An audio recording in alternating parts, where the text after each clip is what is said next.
At paano kung ang isang maliit na kilos na ginawa sa katahimikan ng iyong bahay ay nagsasara ng mga bintanang sinusubukang buksan ng langit, huminga ng malalim?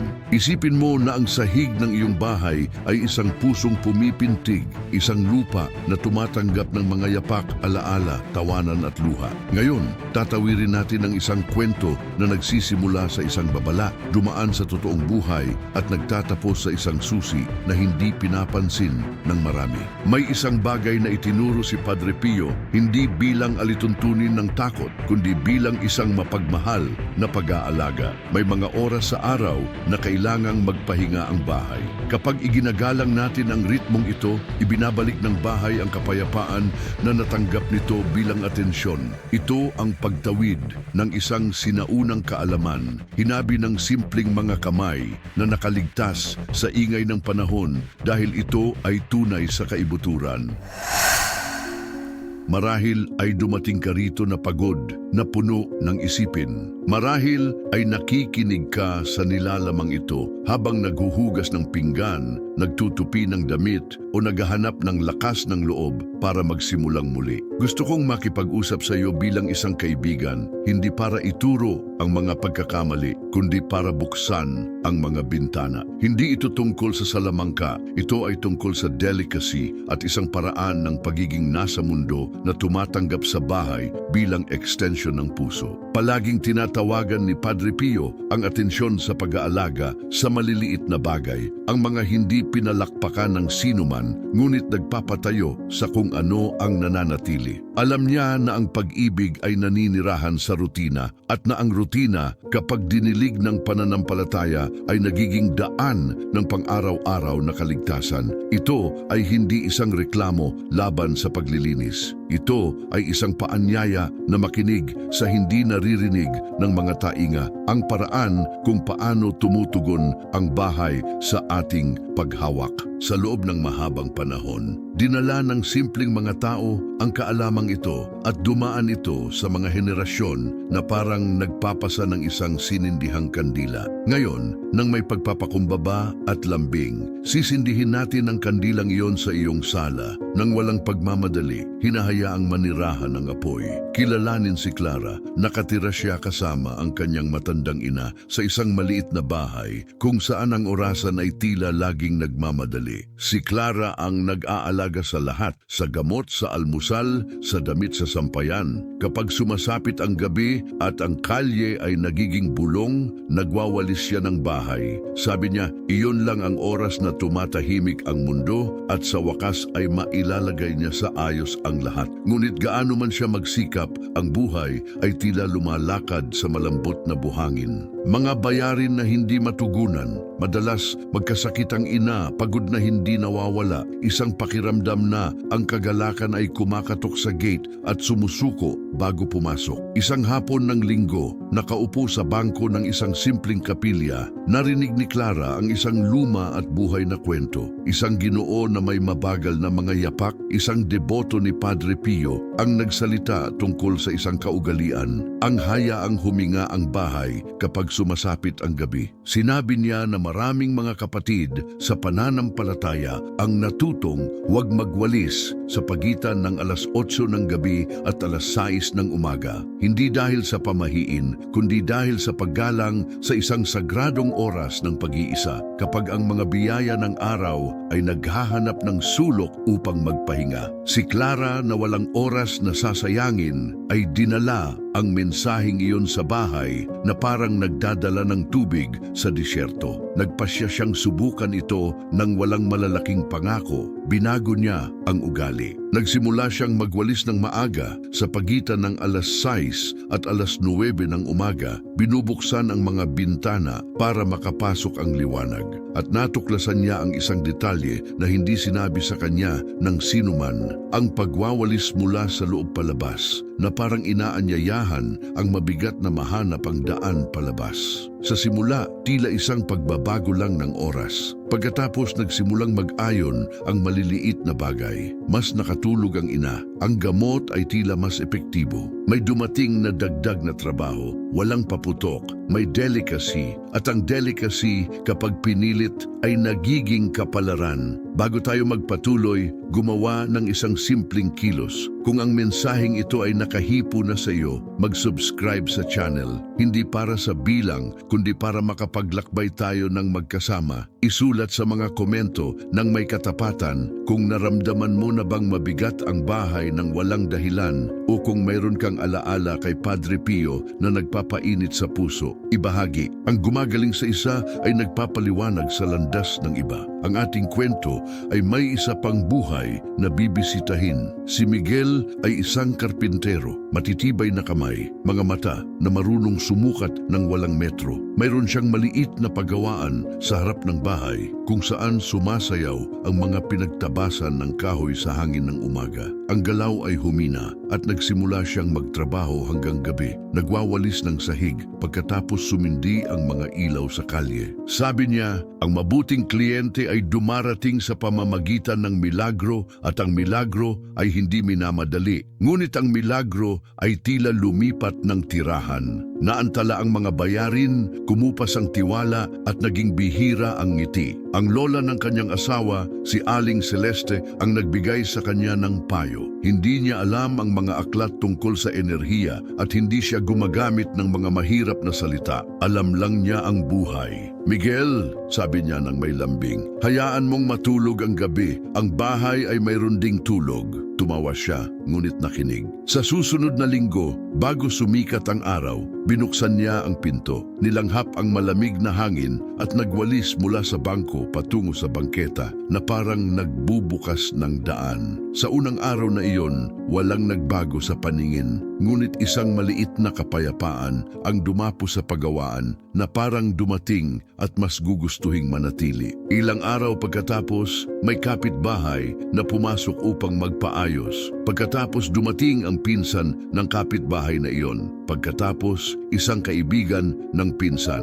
Ang salita ay tumakbo na parang tubig sa isang daang pahilig. Napagtanto ni Miguel na hindi ito panandaliang swerte. Ito ay synchronization. Kapag iginagalang natin ang pahinga ng gabi, kinikilala ng umaga ang ating katapatan. At ang katapatan ay umaakit ng tiwala. At ang tiwala ay umaakit ng trabaho. Ipinapaalala sa atin ni Padre Pio na ang pananampalataya ay konkreto. Ito ay may amoy ng tinapay at sahig ng bahay. Kapag inayon natin ang kilos sa oras, ang puso ay nakakahanap ng ritmo at ang bahay na hindi lang pader ay tumutugon. May nagsasabi, pamahiin lang yan at ayos lang ang magduda. Ang pagdududa ay isa ring paraan ng paghahanap sa katotohanan. Kaya buksan natin ang bintana ng isa pang beses at tingnan ng may pagpapakumbaba. Sa araw, lumalaganap ang buhay. Tinutulungan ng liwanag na pakawalan ang mabigat. Sa gabi, ang mabuti ay naninirahan, lumilikha ng ugat, nakakahanap ng kanlungan. Kung tayo ay magwawalis sa pagitan ng mga oras na ito, nasa panganib tayong paalisin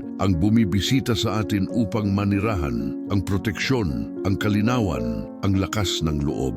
Ang paggalang sa pag-iisa ay ang pag-aalok ng unan sa biyaya. Sa isang maliit na bayan na tinahi ng makikitid na kalye, nakatira si Joanna. Nagtatrabaho siya bilang caregiver sa isang bahay kung saan ang oras ay may marka ng pagkabata. Lumang mga baldosa, maliit na hardin, amoy ng cake. Hindi kailanman nag-isip si Joanna kung ano ang kailangan ng bahay dahil palagi niyang iniisip muna kung ano ang kailangan ng mga tao. Isang araw, inanyayahan siya ng isang matanda sa komunidad para sa isang pagdarasal. Nag-usap sila tungkol kay Padre Pio kung paano siya nakakakita ng lampas sa nakikita ng karaniwang mga mata. Naramdaman ni Joanna ang isang mabuting init sa dibdib, isang tawag upang ayusin ang sarili niyang pang-araw-araw na buhay. Nagsimula siya sa simple, gumising ng maaga, buksan ang mga kurtina, magwalis mula sa loob palabas. At habang nagwawalis, sinasabi niya ng mahina, Panginoon, tulungan mo akong palayain ang hindi nagsisilbi at tanggapin ang sa iyo. Hindi ito isang komplikadong ritual. Ito ay isang matapat na pag-aalaga. Pagkatapos ng ilang panahon, ang pamilya na inaalagaan niya ay tumigil sa pag-aaway dahil sa maliliit na bagay. Ang pinakabatang anak na laging may trangkaso ay hindi gaanong nagkasakit. Ang matandang babae ay nagkaroon ng lakas ng loob na maglakad sa bakuran. Hindi sinabi ni Joanna ito sa maraming tao. Itinago niya sa puso na parang nagtatago ng isang litrato. Marahil ay sinubukan mo na ang lahat at dala mo ang impresyon na ikaw ang problema. Huminga ka. Minsan, kulang lang ang pag-ayon ng orasan ng kilos sa orasan ng langit. Kung ang nilalamang ito ay makabuluhan sa iyo, mag-iwan ng komento na nagkukwento ng isang alaala kay Padre Pio o isang aral na naranasan mo sa loob ng iyong bahay. Kung gusto mo, anyayahan ng isang mahal sa buhay na mag-subscribe. Tayo ay isang bilog ng mga kamay na magkasama at bawat karagdagang kamay ay nagtatanggal ng kaunting anino. Para sa mga gustong maunawaan kung bakit ipagpapatuloy natin ng may katahimikan, walang magic formula. Mayroong isang paraan ng pamumuhay sa pang-araw-araw. Kapag sinabi nating huwag magwalis sa pagitan ng alas 8 ng gabi at alas 6 ng umaga, kinikilala natin ang isang siklo. Tulad ng paghingi ng katawan ng pag-iisa, ang bahay ay humihingi ng katahimikan. Ang paggalang sa oras na ito ay tulad ng pagdidilig ng isang halaman sa tamang oras. Ang tubig ay pareho, ngunit ang epekto ay nagbabago. At bakit magwawalis mula sa loob palabas? Dahil ito ay isang kilos na nagtuturo ng daan. Ang alikabok sa sala ay hindi bumabalik sa silid tulugan. Ang mabigat ay hindi bumabalik sa dibdib.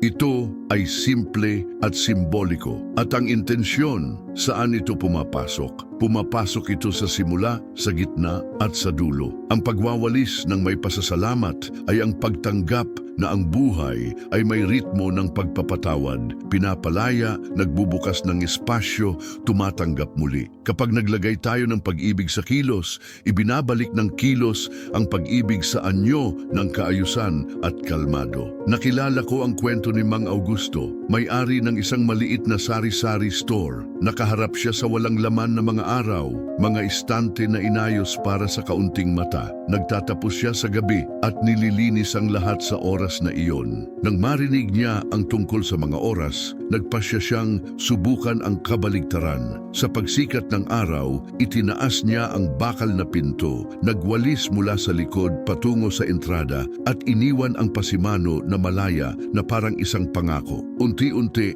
bumalik ang mga tao sa kapitbahayan upang huminto doon para sa isang pag-uusap, isang kape, isang pakete ng bigas. Sabi niya, hindi ito isang milagro sa entablado. Ito ay pagiging consistent sa buhay. At ang pagiging consistent, kapag iginagalang, ay nagiging pundasyon. Mayroon ding pag-aalaga sa mga salita. Ang sinasabi natin tungkol sa bahay ay nag-iiwan ng mga marka sa mga pader. Kung inuulit natin na lahat ay nagkakamali, natututo ang pader ng awiting iyon. Kung pinagpapala natin, kahit na may kaunti, ang pader ay nagiging resonansya ng pag-asa. Iginigiit ni Padre Pio ang lakas ng pagdedeklara ng kabutihan. Kapag sinabi natin ng may pananampalataya na ang tahanan ay pinagpala, hindi tayo naglalaro sa mga parirala. Iniaayon natin ang bibig at ang puso sa pangako ng Diyos. May isang maselan na punto dito. Hindi ito para gawing larangan ng kasalanan ng bahay.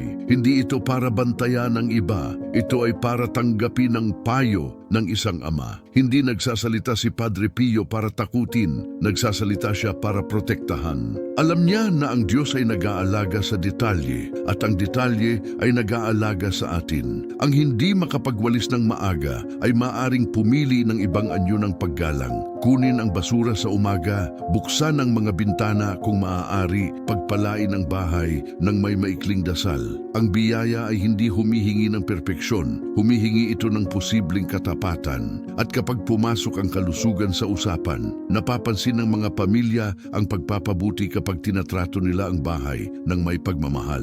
Hindi ito kapalit ng gamot, konsultasyon, paggamot. Ang pananampalataya ay hindi nakikipag-away sa agham. Ang pananampalataya pananampalataya ay nagtuturo na maghanda ng lupa. Ang lupang inalagaan ng mabuti ay tumatanggap ng binhi ng may mas malaking pagkakataon na mamulaklak. Kapag kumalma ang isip at naayos ang mga ugali, kinikilala ng katawan ang kapaligiran bilang bahay at ang ligtas na bahay ay nagpapabuti sa pahinga at paggaling. Kung nakarating ka rito, tanggapin ang isang paanyaya, mag-subscribe sa channel, isulat sa mga komento kung ano ang itinuro sa iyo ng iyong bahay at kung ano ang ibinigay sa iyo ng inspirasyon ni Padre Pio. Marahil ang iyong salita ang sagot na kailangan ng ibang kapatid. Sabay-sabay tayong natututo, hakbang-hakbang. Ngayon, isang simpleng pagsasanay para bukas paggising. Bago ang anumang pagmamadali, huminto sandali sa pangunahing pinto. Pansinin kung ano ang nararamdaman mo.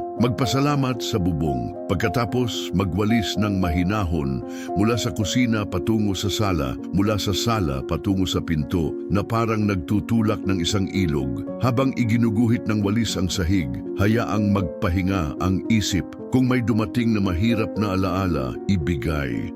Kung may dumating na pangako ng Diyos, tanggapin. Sa huli, maghugas ng kamay at humingi ng kapayapaan para sa sinumang papasok. Ang mayroon tayo dito ay hindi isang malamig na alituntunin. Ito ay isang mainit na daan ng pag-aalaga. Ito ay isang paraan ng pagsasabi, Panginoon, gusto kong maging kanlungan ang aking tahanan. At ang mga kanlungan ay hindi nagtataboy ng mga barko sa gitna ng gabi. Ang mga kanlungan ay naghahanda ng mga ilaw upang sa umaga ang mga naglalayag ay makahanap ng direksyon. Kapag niyakap mo ang ritmong ito, ang bahay ay nagiging kasama at ang mga kasama ay nag-aalaga sa isa't isa. Marahil ay may magtanong, paano kung magkamali ako isang araw? Ayos lang, huwag gawing hatol ang isang pagkakamali, ipagpatuloy sa susunod na araw. Ang buhay ay paaralan ng pasensya at ang Diyos ay mas matiyaga kaysa sa atin. Ang katapatan ay hindi kailanman bumagsak, ito ay ang palaging bumabangon. Sa puntong ito nararapat na bumalik sa simula, ang maliit na kilos na nagbabago ng maraming bagay. Sa halip na isipin ang isang bigat, tingnan ang isang pagkakataon. Kapag sumapit ang gabi, hayaang magpahinga ang bahay kasama mo. Patayin ang labis, bagalan ang hakbang, pagpalain ang unan. Kapag sumikat ang umaga, linisin ng may lambing mula sa loob palabas ng may mabuting intensyon at ipagpatuloy ang iyong araw. Kung uulitin mo ito sa loob ng maraming araw, makikita mo na ang puso ay nakakahanap ng bagong pintig. Sa huli, hindi lang tayo nag-uusap tungkol sa pagwawalis. Nag-uusap tayo tungkol sa pagtuturo muli sa puso. Nararamdaman ng bahay kapag tinatrato natin ang sahig bilang isang sagradong lugar at ang sagrado ay hindi malayo. Ang sagrado ay ang mesa kung saan natin ibinabahagi ang tinapay, ang bintana kung saan dumadalaw ang liwanag sa mukha, ang pasilyo kung saan tumatakbo ang isang bata, ang silid kung saan nagdarasal nang mahina ang isang matanda. Si Padre Pio na nabuhay nang may mga paa sa lupa at mga mata sa taas ay nagtuturo sa atin ng daang ito, ang pag-ugnay sa langit at sa pang-araw-araw. Kapag natutunan ng bahay ang awiting ito, sumasayaw din ang buhay. Kung ang bidyong ito ay nakita ka sa isang mahirap na araw, tanggapin ang isang yakap mula sa malayo. Hindi ka nag-iisa. Mayroong isang buong komunidad na nagdarasal ng magkasama, natututo ng magkasama, nadadapa at nagsisimulang muli. At mayroong isang bahay na naghihintay na marinig ang iyong bagong yapak. Nawa ang pag-asa ay maging iyong laging kasama. Tapusin natin ito ng may kalinawan na nagpapalaya. Una, iwasan ang pagwawalis sa pagitan ng alas 8 ng gabi at alas 6 ng umaga. Pangalawa, mas gusto ang pagwawalis sa pagitan ng alas 6 at alas 9 ng umaga. Tinatanggap ang liwanag ng araw. Pangatlo, magwalis mula sa loob palabas na nagtuturo ng daan palabas sa hindi na kailangang manatili. Pang-apat, gawin ng may intensyon ng pasasalamat at hiling ng kapayapaan. Panglima, kung hindi mo kayang gawin ang lahat ng puntos, gawin ang posible at ialay ang natitira sa Diyos. At bakit ito lahat sa isang channel ng mga kwento tungkol kay Padre Pio? Dahil itinuturo niya sa atin na ang pag-ibig ay naninirahan sa mga simpleng bagay, na ang probidensya ay dumadalaw sa mga nagbubukas ng espasyo, na ang bahay kapag inalagaan ay nagiging kapilya, hindi ng mga pader, kundi ng katahimikan, ng pagtanggap ng pag-asa. Pinapaalala niya sa atin na ang santo ay hindi namumuhay ng malayo. Naglalakad siya sa bakuran, ngumingiti sa kusina, sumasama sa gate. Ngayon, bago magpaalam, iniiwan ko ang ating huling panawagan na ipinanganak mula sa puso. Kung pinalakas ka ng nilalamang ito, mag-subscribe at magkwento sa mga komento kung paano mo inaalagaan ang iyong tahanan at kung paano ka naabot ng pamamagitan ni Padre Pio. Magmungkahi ng mga paksa na maaari nating hawakan ng may paggalang at pananampalataya. Gusto naming marinig ang iyong boses. Nawa ang pagpapala ng Diyos ay magbantay sa iyong daan at nawa ang kapayapaan ay manirahan kung saan ka naninirahan. Sinabi sa akin ni Clara sa isang pag-uusap sa balkonahe na ang pagbabago ay nagsimula sa loob niya bago lumabas sa papel ng bayarin. Tumigil siya sa pakikipag-away sa orasan. Gumigising siya kapag mahiyain pa ang liwanag, nagpapainit ng tubig at bago magkape, nagwawalis ng may kabaitan na hindi niya kailanman naialay sa sarili niya. Napagtanto ko na itinutulak ko ang aking sakit sa ilalim ng alpombra, sabi niya. Nang nagsimula akong magwalis ng maaga, nagkaroon ako ng lakas ng loob na tumingin. Hindi ako nagwawalis para magtago. Nagwawalis ako para makita. Ang bagong paningin na ito ay gumawa ng pagkakaiba sa pag-aalaga sa ina, sa tono ng boses kapag nakikipag-usap sa mga kapitbahay, sa paraan ng paghingi ng tulong. Ganyan nagtuturo ang bahay. Nagsisimula sa labas upang maabot ang loob. Sa kabilang bahagi ng bayan, napansin ni Miguel ang isang hindi inaasahang bagay. Sa unang linggo na binago niya ang oras ng paglilinis, nagsimula siyang makinig sa mga tunog ng umaga ng mas maingat. Ang awit ng mga ibon ay dumapo sa bubong ng kanyang paggawaan na parang isang sinaunang biyaya. Tumigil siya sa paggamit ng headphones para pigilan ang buhay at nagsimulang magtrabaho ng bukas ang tainga sa kalye. Natuklasan niya na ang Ginoo na nagdadaan na nagbebenta ng tinapay ay may mga kwento ng pagkabata na ikuwento. Ang babaeng bumibili ng bagong mga upuan ay dala-dala ang kanyang apo at nagiiwan ng ngiti sa counter. Ang paggawaan ay naging tagpuan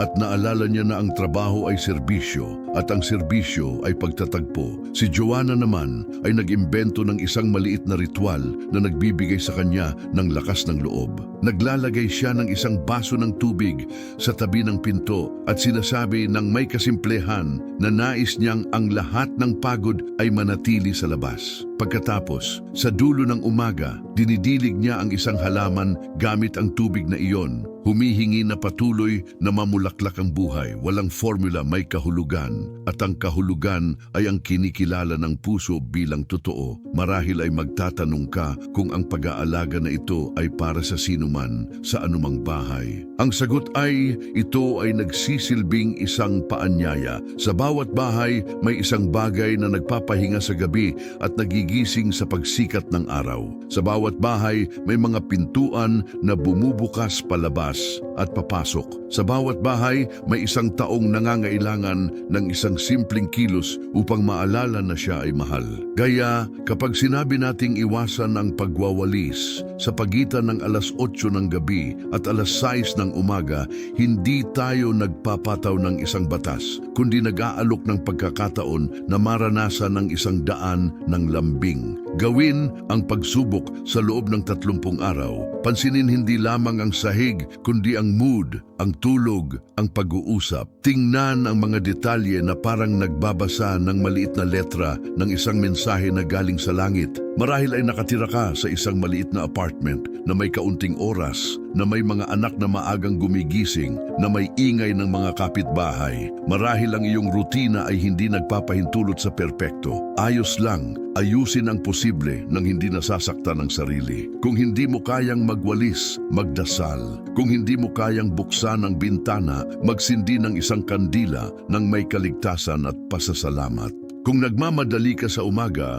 subukan ng kaunti bago magtanghali, humihingi ng paumanhin sa pagmamadali. Ang Diyos ay hindi nagtatago sa likod ng mga burokrasya. Siya ay nagpapakita sa pag-ibig na kasya sa iyong totoong buhay. Kapag pinag-uusapan natin si Padre Pio, pinag-uusapan natin ang isang taong nag-ugnay sa karaniwan at sa misteryo. Tinanggap niya ang mga tao, nakinig sa mga sakit, pinunasan ang mga luha. Hindi siya isang bayani na malayo. Siya ay isang kapatid na nagtuturo ng daan. Kung pinapayuhan niya tayo na alagaan ng mga oras, ito ay dahil alam niya na ang oras ay isang dambana. Bawat gabi ay nagtatago ng mga pangako. Bawat umaga ay nag-aalok ng mga pagsisimula. Ang pag-aalaga sa bahay sa mga markang ito ay ang pagbibigay sa Diyos ng pinakamagandang lugar, ang ngayon. Maaari mong itago ang isang maikling dasal para sa pagwawalis sa umaga. Isang bagay na simple tulad ng, Panginoon, nagpapasalamat ako sa iyo para sa bahay na ito. Nawa ang bawat kilos ng pag-aalaga ay tanggapin sa iyong puso. Nawa ang mabigat ay makahanap ng daan palabas. Nawa ang biyaya ay makahanap ng kapahingahan. Amen. Ang pagdarasal ng ganito ay hindi ang pagpapaganda sa rutina. Ito ay ang pag-ugat nito. Ang una ay kay Bento, isang nurse na nagtatrabaho sa mga shift. Umuuwi siya ng gabi at ayon sa ugali, nililinis niya ang lahat bago matulog. Isang araw narinig niya sa isang grupo ng dasal ang tungkol sa pahinga sa gabi. Nagpasya siyang hindi na magwalis sa oras na iyon. Sa simula, naramdaman niyang walang silbi na parang iiwan niya ang isang tungkulin na hindi nagawa. Ngunit pinili niyang magtiwala. Pagkatapos ng ilang linggo, nagsimula siyang makatulog ng mas mahusay at lumaki ang kanyang pasensya sa ospital. Sabi niya, tumigil siya sa pagdadala ng bahay sa loob ng katawan niya nang pinahintulutan niya ang bahay na matulog sa tamang oras. Ang pangalawa ay kay Ana, isang guro. Nakaharap siya sa maraming anxiety. Nararamdaman niya na laging may kulang. Natuto siyang magwalis ng maaga mula sa loob palabas at magpasalamat sa bawat bahagi ng sahig. Salamat kusina sa pagsuporta sa mga pag-uusap. Salamat sala sa pagtanggap sa mga dumating. Salamat silid tulugan sa pagbabalik sa akin sa panaginip. Binago ng pasasalamat na ito ang kanyang paningin. At kapag nagbago ang paningin, nagbabago ang damit ng buhay. Ang pangatlo ay kay Raimundo, isang driver. Naisip niya na kalokohan lang ito hanggang sa napansin niya na mas nakikipag-away siya sa pamilya kapag nililinis niya ang bahay ng pagod. Gabi na, nagkasundo siya sa sarili, iiwan niya ang walis para sa susunod na umaga at sa gabi, ilalagay lang ang mga bagay sa ayos ng mahinahon. Ang tono ng boses ay lumambot. Napansin ito ng mga anak. Ganon din ang bahay at napagpasyahan niya. Minsan, ang lakas ng loob ay ang pag-alam na maghintay hanggang sa tamang oras. Iwasan ang pagwawalis kapag sumapit na ang gabi, lalo na sa pagitan ng alas 8 ng gabi at alas 6 ng umaga. Mas gusto ang umaga mula alas 6 hanggang alas 9, hanggat maaari gawin ang kilos mula sa loob palabas, inilalayo ang alikabok mula sa pinto at hindi ibinabalik. Kung maliit ang espasyo, hatiin sa mga sektor at sundin ang parehong ideya mula sa gitna patungo sa labasan. Kung malungkot ka, huwag itago ang kalungkutan sa sahig. Ialay ito sa Diyos habang nagwawalis. Kung masaya ka, hayaang maging awit ang kagalakan habang inaalagaan ng tahanan. Kung mayroon kang negosyo, tulad ni Mang Augusto, alagaan ang pasimano. Ang pasimano ay salita ng walang tunog, nagsasabing, welcome o huwag pumasok. Iwanan itong malinis sa umaga at hilingin na ang kapayapaan ay tumawid sa kalye kasama ang sinumang dumating. Kung nagtatrabaho ka sa bahay, mag-break para magwalis na parang humihinga ng malalim bago magpatuloy. Ang break ay hindi nagpapatagal. Ang break ay nagliligtas. Iwasan ang tawagin ang iyong bahay na problema. Iwasan ang sabihin na lahat ay masama. Ang mga salita ay pumipili ng mga daan upang bumalik. Sa halip, sabihin ang totoo ng may pag-asa. Ngayon ay mabigat ngunit naniniwala ako na darating ang biyaya. Pagod ako, ngunit nagpapasalamat na mayroon akong mapagpahingahan. Natututo ang mga pader ng wika na ito at gayon din ang kaluluwa. Tumanggap kami ng mga kwento mula sa mga taong nagpasya na subukan sa loob ng 30 araw at sumulat na nagkukwento ng kanilang nakita. Isang babae ang nagsabi na tumigil siyang magkaroon ng bangungot nang hinayaan niya ang balkonahe na maging tahimik sa gabi. Isang binata ang nagkwento na sa pagwawalis ng maaga, nagkaroon siya ng disiplina sa pag-aaral at nakuha ang pagkakataon na tila imposible. Isang ina ang nagkwento na mas kalmado ang mga anak nang ginawa niyang isang sandali ng pag-aalaga ang umaga at hindi ng pagmamadali at galit. Wala sa mga kwentong ito ang nangangako ng palabas. Lahat ay nag-uusap tungkol sa kapayapaan at ang kapayapaan kapag nanirahan ay nag-aayos muli ng mundo sa loob. Kung ang kasalanan ay kumatok sa pinto dahil nasira mo ang kasunduan, huwag mo siyang papasukin. Sabihin sa sarili mo, maaari pa akong magsimulang muli bukas. Naintindihan ng bahay ang mga pagsisimula muli. Gayon din ang Diyos. Kung mayroon kang kakilala na mangutya dahil dito, ngumiti at magpatuloy. Natututo ka na magmahal sa pagsasanay. Ang pag-ibig ay palaging tila labis-labis para sa mga hindi pa nakaranas. Sa gabi, ang mga biyaya ay naninirahan na parang hamog sa mga bubong. Sa umaga, dumadalaw ang liwanag at ang kailangang umalis ay nakakahanap ng daan. Sa pagitan ng dalawang sandaling ito ay ang ating kalayaan. Maaari tayong pumili na itulak o maaari tayong pumili na sumunod sa oras ng Diyos. Ang pangalawang pagpipilian ay isang pahinga para sa kaluluwa. Ang ilang mga tanong ay madalas na dumarating at lahat sila ay malugod na tinatanggap. Ang una, paano kung nagtatrabaho ako sa gabi at ang madaling araw lang ang mayroon ako para ayusin ang bahay? Kung iyan ang iyong sitwasyon, tandaan na alam ng Diyos ang iyong realidad. Marahil hindi ka makapagwalis, ngunit maaari mong kunin ang mga bagay na nakakalat. Maaari mong punasan ng basang tela ang mga daanan. Maaari mong ihanda ang umaga sa pamamagitan ng pag-iiwan ng isang baso ng tubig at isang dasal sa mesa. Ang mahalaga ay ang panatilihin ng diwa ng pahinga kahit na hindi tumutulong ang schedule. Kung hindi maiiwasan ang paglilinis sa oras na ito, gawin ng tahimik, ng may pagmamahal, humihingi na walang mabuting bagay ang mapaalis. Ngunit ang mabigat ay makahanap ng daan palabas sa pagsikat ng araw. Ang pangalawang tanong, gaano katagal ko dapat subukan? Ang sagot sa simpleng mga salita, subukan sa loob ng 30 araw at pagkatapos ay pakinggan ng bahay. Nagsasalita ito, minsan sa isang bulong, minsan sa isang simoy, minsan sa paraan kung paano ngumingiti ang mga tao pagkatapos magising. Kung nararamdaman mo ang kapayapaan, magpatuloy. Kung wala kang nararamdamang pagkakaiba, natutunan mo pa rin ang isang mahalagang bagay, ang pag-aalaga. Ang pangatlong tanong, may kinalaman ba ito sa pagiging karapat-dapat? Hindi. Hindi ito premyo para sa mabuting pag-uugali. Ito ay pag-ayon. Ang pag-ayon ng kilos sa oras ay parang paglalagay ng isang kandila sa tamang lugar ng barko. Ang hangin ay pareho, ngunit ang barko ay mas mahusay na sumusulong. Ang isang bahay ay hindi kailanman isang tao lang. Kahit na nakatira tayo ng mag-isa, dala natin sa ating sarili ang mga boses ng mga nagmamahal sa atin.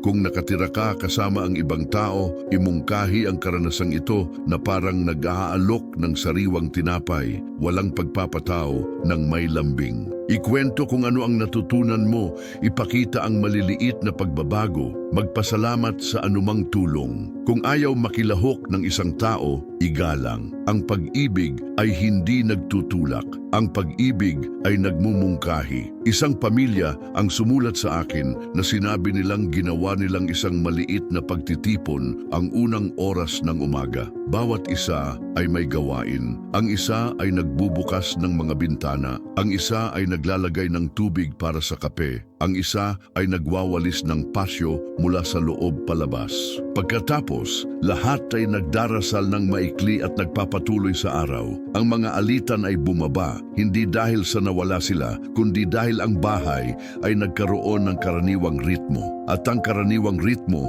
ay nagpapanatili ng dialogo. Ang ilang mga senyales ay nagpapahayag na kailangan ng bahay ang pag-aalaga na ito. Mga lanta na halaman ng walang paliwanag, mga bagay na madaling masira, sobrang magaang tulog, madalas na pagkalimot, mga bisita na dumarating at umalis ng nagmamadali, isang pakiramdam ng kaguluhan kahit na ang lahat ay nasa ayos. Huwag kunin ang sinuman sa mga sinyalis na ito bilang hatol. Kunin ito bilang hiling ng atensyon. Ang isang bulaklak ay muling nabubuhay sa tubig at liwanag.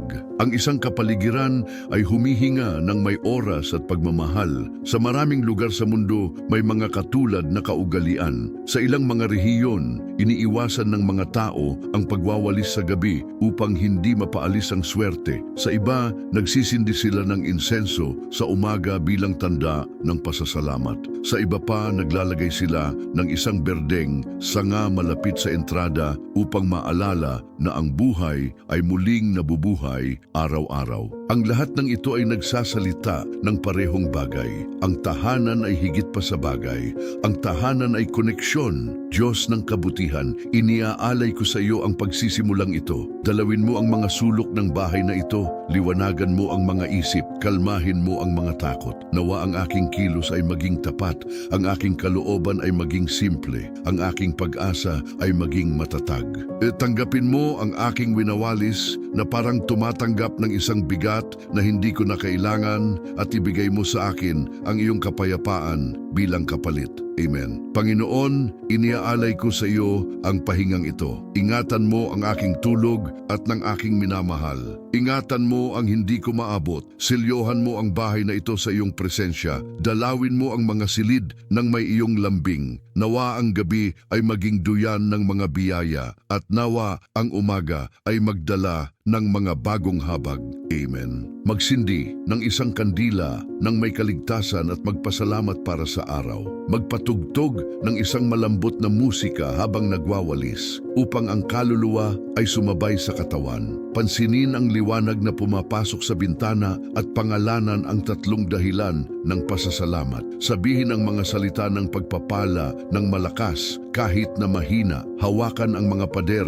ng may paggalang na parang humahawak sa isang buhay na kwento. Patawarin ang sarili kapag nagkamali. Patawarin ang nakatira sa iyo. Ang kapayapaan ay gusto ang mga lugar kung saan ang pagpapatawad ay nakakahanap ng handa na mesa. Si Helena ay lumipat ng lungsod na daladala sa mga kahon ang maraming bagay, kasama na ang mga hinanakit. Napansin niya na ang bagong bahay ay tila inuulit ang mga lumang anino. Isang araw, pagod sa pag-uulit sa nakakasakit sa kanya, nagpasya siyang magsimula sa sahig. Nagwalis siya ng maaga mula sa loob palabas at sa bawat pagpunta ng walis, sinasabi niya ang isang pangalan na kailangan niyang patawarin. Hindi ito madali. Umiyak siya, huminto, nagsimulang muli. Pagkatapos ng ilang panahon, nakatanggap siya ng tawag na inaasahan niya sa loob ng maraming taon. Hindi ang pagwawalis ang nagdala ng tawag. Ito ay ang pusong nakipagkasundo, handang tumanggap sa buhay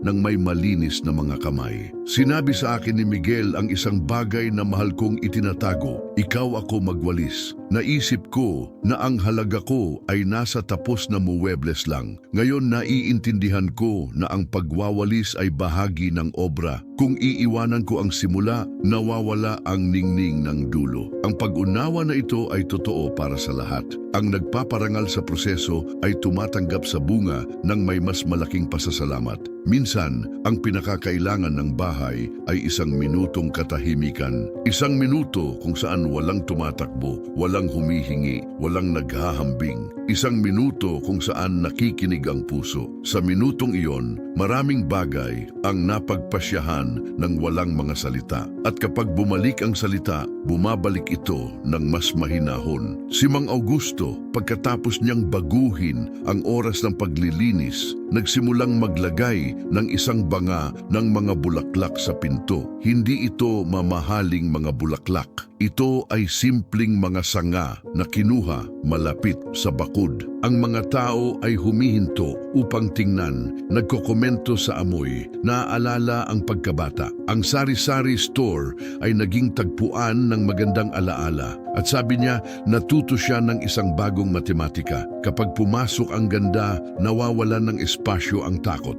Maraming mga kapatid ang nakatira sa maliliit na silid, nakikipaghati sa bahay sa mga hindi kilalang tao. Ang pag-aalaga na ito ay kasya rin doon. Maaari mong gawing altar ng kapayapaan ang iyong sulok. Maaari kang magwalis ng maaga sa bahagi na sayo. Maaari kang maglagay ng salita ng pagpapala sa unan. Maaari kang pumili ng isang paboritong tasa upang maalala na nararapat sayo ang lambing. Ang laki ng bahay ay hindi sumusukat sa kadakilaan ng biyaya. Kung nanatili ka sa amin hanggang dito, alamin na mahalaga ang iyong presensya. Bawat patotoo na dumarating, bawat komento na nagbabahagi ng isang karanasan kay Padre Pio ay nagpapanganak ng isang network ng pag-aalaga na tumatawid sa mga lungsod, bansa at kwento. Tayo ay marami at sa parehong oras, tayo ay isang puso lang na natututo na pumintig sa ritmo ng pag-asa. Nakarating tayo ng magkasama sa isang punto ng pahinga. Nakita natin na ang bawat bahay ay may pintig, na ang gabi ay humihingi ng katahimikan at na ang umaga ay nag-aalok ng daan. Natutunan natin na ang pagwawalis ng maaga mula sa loob palabas ay hindi pamahiin. Ito ay wika ng pag-ibig.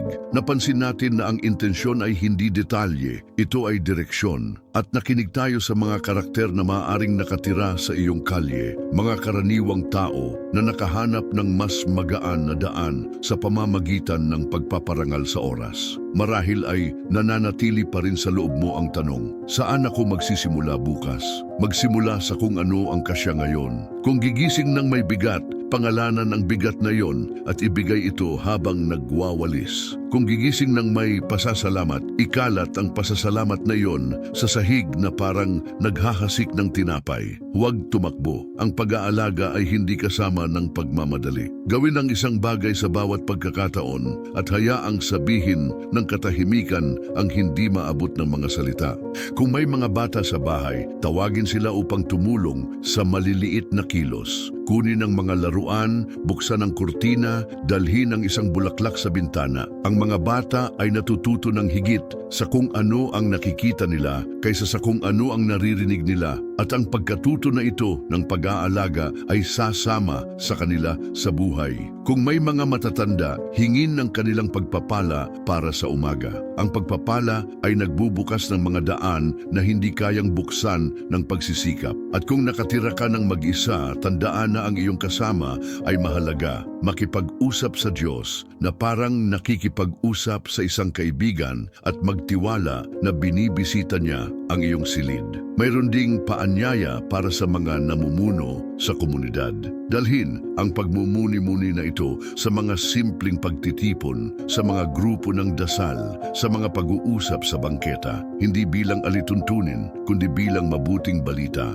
Kailangan nating lahat na maalala na gusto ng langit ang mga bukas na pinto sa umaga at ang sinindihang ilaw sa puso. Si Padre Pio, sa kanyang matatag na lambing, ay patuloy na tinatawagan tayo sa balanse na ito sa pagitan ng trabaho at pahinga, sa pagitan ng pag-aalaga at tiwala. Kung nagpasya ka na sumali sa karanasan ng 30 araw, magsulat. Ikwento kung paano ang unang linggo, ang pangalawa, ang pangatlo. Sabihin kung ano ang nagbago, kung ano ang masakit, kung ano ang nagpasaya. Marahil ang iyong salita ang siyang sinulid na kailangan ng ibang kapatid upang tahiin ang isang pagsisimula muli. Babasahin namin, magdarasal kami ng magkasama, magpapasalamat kami sa gagawin ng Diyos. Sa huli, hayaan mong ulitin ko nang may kalmado ng nagpapala. Sa gabi, hayaan mong matulog ang bahay. Sa umaga, anyayahan ang buhay na pumasok. At sa lahat ng oras, magwalis ng may pag-ibig. Ito ay simple, ito ay malalim, ito ay daan. kapayapaan at lakas ng loob. Bago tayo magpaalam, iniiwan ko ang isang paanyaya mula sa bukas na puso. Kung ang mensaheng ito ay nakahipo sa iyong buhay, mag-subscribe sa channel at lumakad kasama namin sa paglalakbay na ito ng pananampalataya at pag-aalaga. Ibahagi sa mga komento ang iyong karanasan kung paano mo naramdaman ang presensya ni Padre Pio sa iyong bahay. Anong mga pagbabago ang napansin mo sa iyong pang-araw-araw na buhay at anong mga paksa ang gusto mong talakayin dito? Ang iyong salita ay maaring maging liwanag na kailangan ng ibang kapatid. Sabay-sabay tayong magbabago sa ating mga tahanan upang maging tunay na kanlungan ng kapayapaan.